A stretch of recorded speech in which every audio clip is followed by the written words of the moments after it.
ರಾಜಭವನದಲ್ಲಾದ ಘಟನೆ ಹಾಗೂ ಕಳೆದ 3-4 ವರ್ಷಗಳಲ್ಲಿ ಸಿಬಿಐ ಹೇಗೆ ದುರ್ಬಳಕೆ ಮಾಡಿಕೊಂಡಿದ್ದಾರೆ ಅಂತ ನೋಡಿದ್ದೇವೆ. ಹಿಂದೆ ಆದ ಘಟನೆಗಳು ಮುಂದೆ ಆಗಬಾರದಂತ ಮುಂಜಾಗ್ರತಾ ಕ್ರಮದಿಂದ ಸಿಬಿಐಗೆ ಕೊಟ್ಟ ಮುಕ್ತವಾದ ಸ್ವಾತಂತ್ರ್ಯವನ್ನು ನಾವು ವಾಪಸ್ ಪಡೆದಿದ್ದೇವೆ ಅಂತ ಕಾನೂನು ನ್ಯಾಯ ಸಚಿವ ಎಚ್.ಕೆ. ಪಾಟೀಲ್ ಹೇಳಿದರು.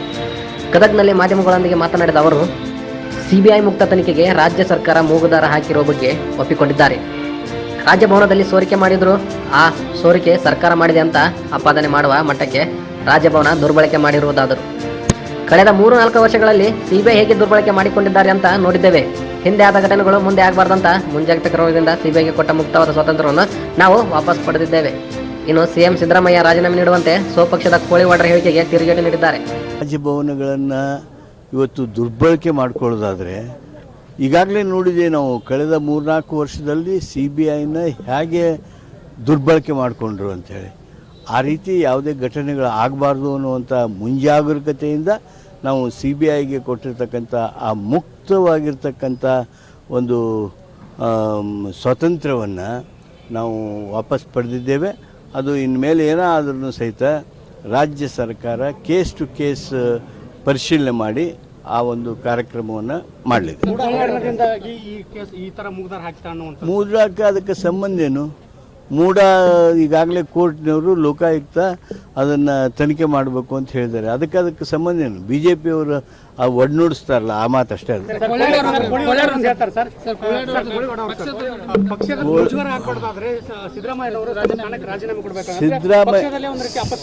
ಸಿದ್ದರಾಮಯ್ಯನವರು ರಾಜೀನಾಮೆ ಕೊಡ್ತಕ್ಕಂಥ ಯಾವುದೂ ಅವಶ್ಯಕತೆ ಇಲ್ಲ.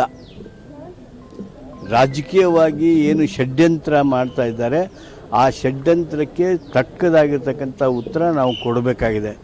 ನಮ್ಮ ಪಕ್ಷದ ಈ ಗಟ್ಟಿಯಾಗಿದ್ದಂಥ ಸರ್ಕಾರವನ್ನು ಅಭದ್ರಗೊಳಿಸುವಂಥ ಪ್ರಯತ್ನ BJPಯವರು ಏನು ಮಾಡ್ತಾ ಇದ್ದಾರೆ, ಆ ಅಪಪ್ರಚಾರಕ್ಕೆ ನಾವು ಹೆದರೋದಿಲ್ಲ. ಮಾನ್ಯ ಕೋಳಿವಾಡ್ ಅವರ ಅಭಿಪ್ರಾಯಕ್ಕೆ ನಾನು ಎಳ್ಳಷ್ಟು ನನ್ನ ಸಹಮತ ಇಲ್ಲ. 17A ಪ್ರಕಾರ ಪರವಾನಗಿಯನ್ನು ಕೊಟ್ಟಿದ್ದಾರೆ ಕೋರ್ಟ್ನವರು. ಅಷ್ಟು ನಿಮಗೆ ಮಾಹಿತಿ ಎಷ್ಟೈತಿ, ಅಷ್ಟು ನನಗೂ ಮಾಹಿತಿ ಐತಿ. ಅದು ಏನು ಸಮಯಕ್ಕೆ ಸರಿಯಾಗಿ ಅವರು ಮಾಡ್ಬೋದು. ಏನು ಮಾಡಬೇಕು ಆ ಕೋರ್ಟ್ ನಿರ್ಣಯದ ಹಿನ್ನೆಲೆಯೊಳಗೆ ಮಾಡ್ತಾರೆ. ಹೌದು, ಯಾವುದೇ ಸರ್ಕಾರದ ಅಧಿಕಾರಿ, ಯಾಕಂದರೆ ರಾಜ್ಯಪಾಲರು ಅತ್ಯಂತ ಅಗಣ್ಯವಾಗಿರ್ತಕ್ಕಂಥ ಅತ್ಯಂತ ಸಣ್ಣ ವಿಚಾರಕ್ಕೂ ಸಹಿತ ಪತ್ರ ಬರೆಯೋದಕ್ಕೆ ಪ್ರಾರಂಭ ಮಾಡಿದ್ದಾರೆ. ಒಂದು ರೀತಿ ಅವರು ಮಾಡುವ ಕೃತಿ ನೋಡಿದರೆ ಏನೋ ಒಂದು ಗೊಂದಲ ಸೃಷ್ಟಿ ಮಾಡಬೇಕು ಅನ್ನುವಂಥ ಪ್ರಯತ್ನದಲ್ಲಿ ಅವರಿದ್ದಾರೆ. ಆದ್ದರಿಂದ ಏನೇ ಉತ್ತರ ಕಳಿಸ್ಬೇಕಾದ್ರೂ ಸಹಿತ ರಾಜ್ಯ ಸಚಿವ ಸಂಪುಟ ಅದನ್ನು ಪರಿಗಣಿಸಿ ಕಳಿಸ್ಬೇಕು ಅಂತ ನಾವು ನಿರ್ಣಯ ಮಾಡಿದ್ದೆವು.